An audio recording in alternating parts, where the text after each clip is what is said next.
Ótima tarde para você que está acompanhando o Jornal e TV Bom Dia através do Facebook. Hoje, quarta-feira, dia 28 de abril. Uma boa tarde para você. Você que está em casa, você que nos acompanha também do seu trabalho, está aí acessando o Face, está online, está com a gente. Que você tenha uma linda quarta-feira. Lembrando que você pode participar. Curta aí a nossa live, manda o seu comentário, fale de onde que você está falando, de onde você está assistindo a TV Bom Dia. Hoje estou aqui com o Natan Breitenbach. Boa tarde, Natan. Boa tarde, Ragnara. Boa tarde ao pessoal que está nos acompanhando nesta quarta-feira, né, de muitas modificações, principalmente na área de educação. Enfim, a gente está acompanhando e vai discutir um pouco sobre isso. Com certeza. E hoje, Natan, dia 28 de abril, é o Dia Mundial da Educação. Olha que bacana, e veio exatamente a calhar, né, com essa novidade que a gente traz nessa quarta-feira. Você pode começar falando então um pouquinho pra gente. A gente teve várias mudanças, né, por parte do governo do estado, inclusive taxado pelo poder judiciário como incorretas atitudes, inclusive por parte do CEPERS também contrariando a atitude do governador Eduardo Leite, mas enfim, são mudanças que deixam não apenas a imprensa com dúvidas, mas principalmente os pais, né? Porque vem uma decisão de que as aulas elas podem retornar ao Estado, mas ainda tem uma certa modificação que não é bem entendível pelos municípios. A gente vê, por exemplo, em Porto Alegre hoje, né, justamente o Dia Mundial da Educação, em Porto Alegre com 99 instituições de ensino municipal, mas que, assim, o prefeito mesmo, Sebastião Mello, destacou que essas 99 instituições municipais de educação na capital gaúcha estão prontas para atender os estudantes, mas se colocou em cima do muro, né? Não quer nem, por um lado, defender a questão da vacinação, né, mas também quer manter a educação de alguma forma. Então ainda há, e essa questão da vacinação a gente vai falar depois, um pouquinho sobre isso. Aqui em Erechim são 19 escolas do município, né, que devem retornar amanhã os estudantes para as salas de aula, e a gente teve inclusive hoje pela parte da manhã uma recepção aí do decreto estadual por parte aqui do município de Erechim, que então vai estar aí adotando, né, essa que já não é mais considerada uma cogestão dos municípios, né? A Secretaria Municipal de Educação de Erechim então informou que as aulas presenciais neste modelo de escalonamento, né, elas vão estar sendo oferecidas aí para mais de 7 mil estudantes de todos os níveis do Sistema Municipal de Ensino a partir de amanhã, portanto, quinta-feira. E como que funciona esse modelo de escalonamento, né? Que é uma dúvida de muitas pessoas. As salas são divididas em duas turmas, 50% da turma permanece dentro da sala de aula e outros 50% acompanha as atividades de casa. Então, para não haver, né, Natan, aquela superlotação das salas, é organizado dessa maneira. São divididos, então, em dois grupos que frequentam um num período e outro num período, ou semanalmente e alternando, né? Isso. Por exemplo, para você que tinha o seu filho em turno integral, será dividido ou todas as manhãs ou todas as tardes, né? Para organizar, assim, um sistema mais que permite menos aglomeração nas salas, né? Exato. Outra questão, Ragnar, e o pessoal de casa, que muitos pais ainda não têm aquela segurança de levar seus filhos para... por mais que tenha essa justificativa, né, de que tem o distanciamento, enfim, muitos pais ainda não estão seguros. E para aqueles que podem deixar o filho com alguém, mesmo que estes estejam trabalhando, tem essa possibilidade e é oferecida pela prefeitura de que os pais ou responsáveis que não quiserem levar os seus filhos para participarem dessas aulas presenciais aqui no município, deverão informar a direção da escola, portanto, e continuar retirando as atividades para serem feitas em casa de forma remota. Então, o que não dá continua. É para abandonar as aulas, né? Ficar Exatamente. Sem pegar as atividades, enfim, sem dar um parecer para a Secretaria de Educação se o seu filho vai frequentar ou não. A pessoa tem que saber, o pessoal lá da organização precisa saber se você vai continuar com o seu filho inscrito na escola, mesmo que seja de casa e fazendo as atividades remotas, né? E outra questão, Ragnar, que a gente tem que pensar também, e talvez é muito pouco discutido sobre isso, esse retorno às aulas, muitos pais dependem do transporte escolar. Né? Será que o município vai retornar com isso? E aí vem uma outra questão. A gente falava da vacina, os professores ainda não são os primeiros da lista nos grupos prioritários. A gente está com 60 anos ou mais, antes os que se antecederam, as forças de segurança, e as idades com os grupos prioritários, agora os próximos das comorbidades aqui no estado. Mas você sabe, Natan, que nesse exato momento o governador Eduardo Leite está reunido com o Supremo Tribunal Federal, o Ricardo Lewandowski, para tratar sobre a antecipação da vacinação dos professores e também dos profissionais que atuam dentro das escolas, né? Trazer essa segurança também a esses profissionais que reivindicaram várias vezes por estarem no grupo prioritário, os pais também pediram isso, e eu acredito que hoje essa situação, até o final da tarde, já vamos ter um parecer para informar. Você pode estar acompanhando por meio das páginas do Jornal Bom Dia, também através da nossa edição impressa de amanhã, o que foi decidido, né? Se será incluso ou não essa classe também é o grupo prioritário de vacinação. Exato. Para aqueles pais que dependem do transporte escolar, eu peço ao governo do Rio Grande do Sul que também se atentem a esse grupo, que estão, de alguma forma, não nas salas de aula, mas diariamente lidando com crianças, com adolescentes, levando os mesmos para as instituições de ensino. Então, estes, pela lógica que no Estado, em grupos prioritários de vacinação, também devem ser incluídos, né? Se a gente parar e pensar. E a gente comentava esses dias, Natan, aí na redação, sobre, claro, vários eventos drive-ins promovidos pelas escolas, que é preciso muita atenção nesse quesito, pois algumas famílias não possuem veículos. Essa é a realidade ainda de muitas pessoas. Eu, por exemplo, morava com a minha mãe. Até os 17 anos, a gente não tinha um meio de transporte. Então, se naquela época precisasse fazer uma atividade drive-in, não seria possível para a minha família. Então, é importante que, claro, agora as atividades vão retornar, mas como tu mesmo disse, muitas famílias dependem do transporte escolar para poderem mandar os seus filhos para a escola, né? Então, que seja também resolvida essa questão. Exato. Eu vejo assim como um absurdo, parece que a gente está lidando com aquela lógica de pão e circo, né? É verdade. Que na verdade, o Estado ele tem que, e aí vem a fala do prefeito de Porto Alegre, eu uso como maior referência porque está mais próximo ao governador e me parece que os dois estão alinhados na questão das decisões, indo inclusive essas decisões do governo do Rio Grande do Sul, que as pessoas em casa devem ficar assim bem esclarecido para elas, né, que a vontade do governador é que as aulas retornem. Tá? O CEPERS disse o seguinte, pela sua presidência aqui no Estado, que o governador está fazendo, e é justamente com essas palavras que a presidente disse do CEPERS, que o governador Eduardo Leite está fazendo uma gambiarra com essas decisões e está sendo, inclusive, taxado pelo Poder Judiciário como sendo uma atitude incorreta, enfim, né? E ele mesmo contradizendo o Poder Judiciário, o que, ao meu ver, não resolve, mas é uma tentativa porque o governador está, de uma certa forma, do lado dos pais, entendendo a situação que os pais querem que os seus filhos retornem.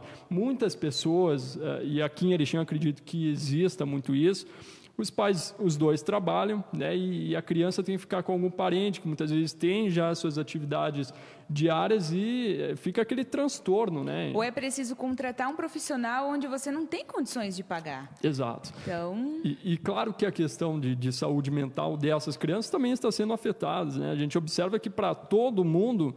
E assim, nada justifica, eu acho, e nada assim vai ao encontro do que a gente vem acompanhando há algum tempo nessa área da educação. Porque, por exemplo, aqueles estudantes que não estão nas salas de aula, estão fazendo remotamente, não é o mesmo ensino. Com certeza. E assim para outras áreas, né? Não apenas a educação infantil, o ensino superior está sendo afetado, enfim, todas as áreas. E o ensino fundamental principalmente, né, Natan? Que é a fase que a gente aprende a ler, a escrever, então...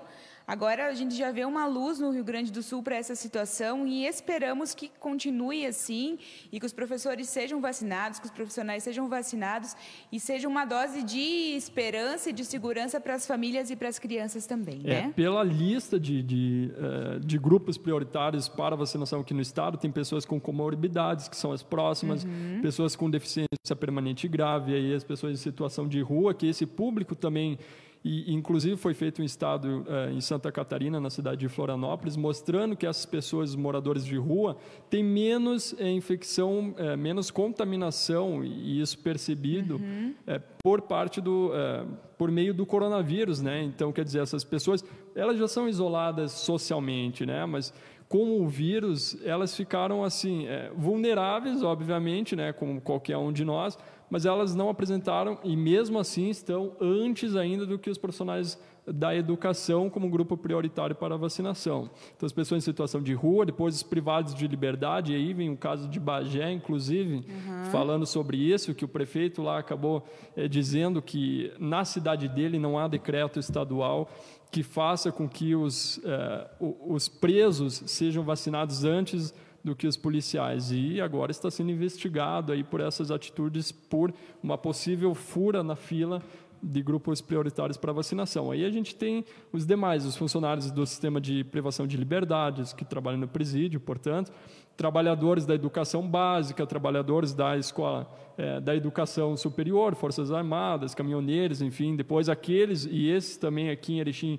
que estão sendo afetados não apenas aqui no município, mas no estado do Rio Grande do Sul, inclusive nas rodoviárias que apresentaram redução de 50% no número de passageiros aqui no estado, que são os trabalhadores do transporte metroviário ou ferroviário e também do transporte coletivo rodoviário, né? Que essa é uma questão que a gente observa aqui em Erechim, um absurdo. A gente vê fotos circulando e até mesmo quem frequenta o transporte urbano aqui de Erechim está um caos. Tá um caos, porque as pessoas certeza. as linhas foram reduzidas, a gente entende que tem uma questão de reavaliação contratual financeira, que inclusive é um direito da empresa de transportes Gaurama, mas tem muitos ônibus que vêm lotados, né? E isso é um problema que, por exemplo, em São Paulo é contínuo também, né?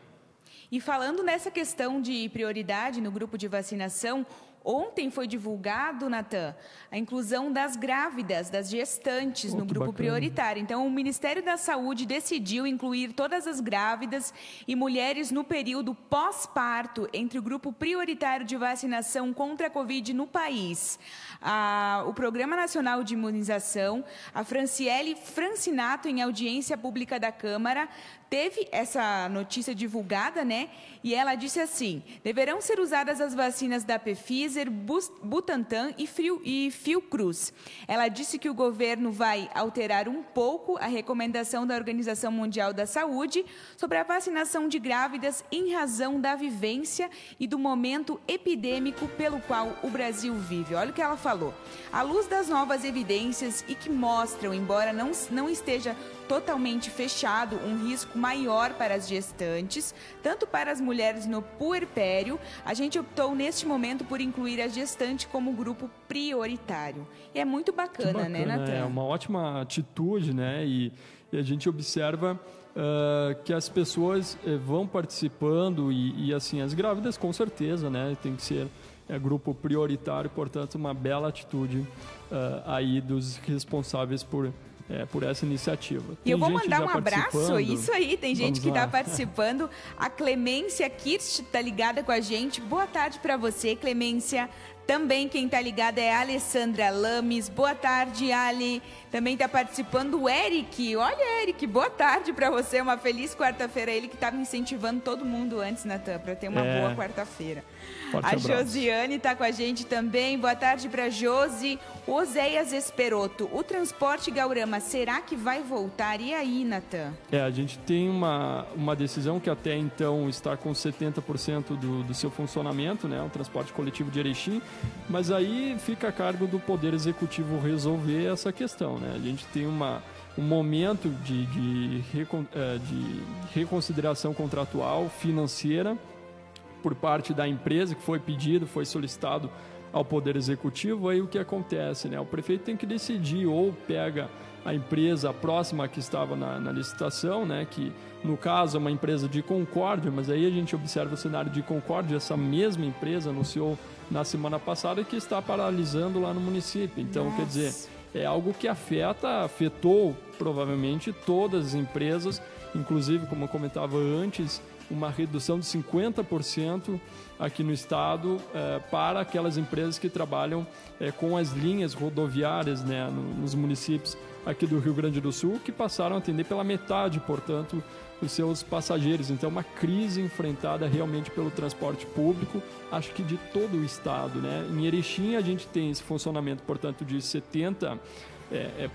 das linhas, né? Foram diminuídos os horários naqueles bairros, localidades que não tinham muitos passageiros, portanto, dando prejuízo à empresa, e isso vem desde 2018, acentuando em 2020, com o início da pandemia, mas a princípio, respondendo a pergunta, deve continuar o transporte, né? A gente deve, pelo menos aí... horários bem reduzidos, né? Uma linha emergencial, como a própria empresa divulgou.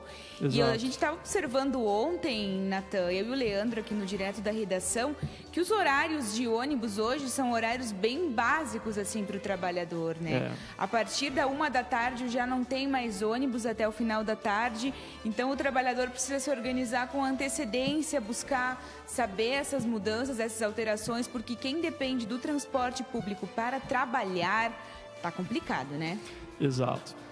Trocando um pouco de assunto e voltando um pouco na parte da educação, eu lembro que o município de Erechim está realizando hoje, e aí vem uma importância, e parabéns à gestão municipal nesse sentido, que estão distribuindo os kits de alimentação com os produtos que seriam destinados à alimentação escolar para aquelas famílias que necessitam. Então, a distribuição foi autorizada pelo Fundo Nacional de Desenvolvimento da Educação, o FNDE, durante o período das aulas remotas, através dos critérios das famílias que têm estudantes matriculados e são cadastradas, portanto, no Cadastro Único Bolsa Família, BPC, ou através de autodeclaração das famílias. Com certeza. Eu também quero parabenizar e deixar aqui para quem ainda não acessou essa notícia, a Medicina da URI promoveu uma ação social muito bacana durante a pandemia. Eles pegaram e fizeram uma vaquinha solidária, olha que legal, Natan, para que as pessoas doassem valores em dinheiro e também doassem alimentos. Também fizeram uma parceria com uma rede de farmácias aqui de Erechim. E olha só que legal, os recursos foram revertidos em cestas básicas doadas ao Banco de Alimentos do Rio Grande do Sul, que redirecionará todas para a cidade de Erechim. Ao todo, foram 133 cestas, sendo 83 delas com 9 quilos de alimentos cada. Outras 50 cestas com 21 quilos de alimentos cada. Com o valor arrecadado pelas doações, também foram doados alimentos à Força Voluntária do Alto Uruguai.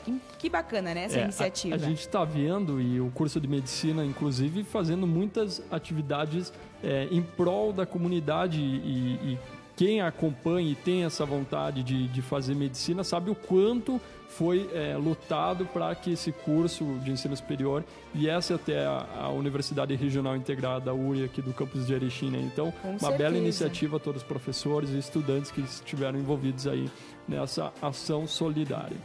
Tem mais gente participando aqui com a gente, o Valdecir Marisa está curtindo a gente, também Moacir César Breitenbach, a Loiva Santos, nosso colega aqui do Bom Dia, obrigado pela sua participação.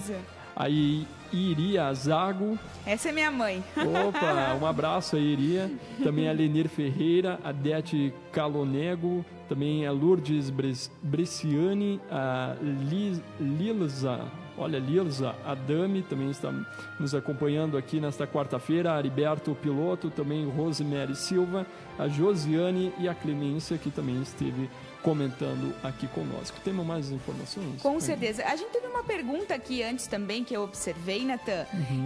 O internauta está pedindo pra gente se o Rio Grande do Sul, se Erechim está em bandeira preta ou em bandeira vermelha. Nós estamos então neste momento em bandeira vermelha, sem possibilidade de cogestão até o dia 10 de maio, né, Natan? Exato. A gente observa que muitos municípios ainda têm digamos assim, eles estão respeitando, e o governador Eduardo Leite, inclusive, destacou bem que o mapa do distanciamento controlado, esse modelo que se findou agora, ele foi pensado por meio de critérios, né? E agora a gente tem, inclusive, um outro sistema que, após 14 dias, tendo assim a ocupação de leitos de UTI estáveis, né? Ou em um cenário mais crítico, a cor da bandeira vai mudar e, portanto, as regras também. Mas o que a gente tem é essa informação que, por enquanto, está em bandeira vermelha, com o retorno às aulas. Só que aí é uma cadeia, assim, um sistema que prejudicou muito as pessoas em diversos setores. O Sebastião Melo, prefeito de Porto Alegre, destacou que lá na capital, 40% dos bares não vão reabrir. Isso é onde está localizado a maior parte da inadimplência de IPTU lá na capital, no centro, né? Então é uma situação preocupante e que afetou todo mundo, né? A pandemia e todo esse sistema do governo do estado, mas, por outro lado, o governo do Rio Grande do Sul, o estado do Rio Grande do Sul, está bem em relação à vacinação diante dos outros estados brasileiros. Está, portanto, né? Eu acredito que continue em primeiro lugar em relação aos números de vacinados, né, em relação ao Brasil. Então isso é muito positivo aqui para nós. Mesmo que em Passo Fundo, em Erechim, em municípios aqui da nossa região, faltem vacinas para a segunda dose. Eu estava acompanhando, inclusive, meu professor lá da Universidade de Passo Fundo, que ele falou abertamente sobre isso, que já completou 28 dias e não tem vacina para a segunda dose em Passo Fundo, e cada dia que se passa vai perdendo, de uma certa forma, eu acredito, e ele mesmo se mostrou preocupado em relação a isso, a eficácia dessa vacina, né? Então tem que ser feita a segunda dose também. Com certeza. Agora 2 minutos faltando para as 2h30 da tarde. Eu quero agradecer a todo mundo que participou, todo mundo que ficou super bem informado nesta tarde por meio dos programas de comunicação da TV Bom Dia. Você pode continuar acompanhando as próximas informações na nossa página também, no nosso jornal impresso, sempre trazendo informações bem especificadas e em primeira mão para você que curte, que acompanha e que gosta do jornal e TV Bom Dia, o Grupo Bom Dia de Comunicação. Eu desejo para você uma ótima quarta-feira. Muito obrigada, Natan, pela sua participação. Obrigado. A primeira participação, acho que no Direto da Redação, foi uma honra estar acompanhando vocês. Obrigado, Raí. Com certeza. E amanhã, às 2 da tarde, nós estamos de volta. Uma ótima quarta e até amanhã. A gente se encontra.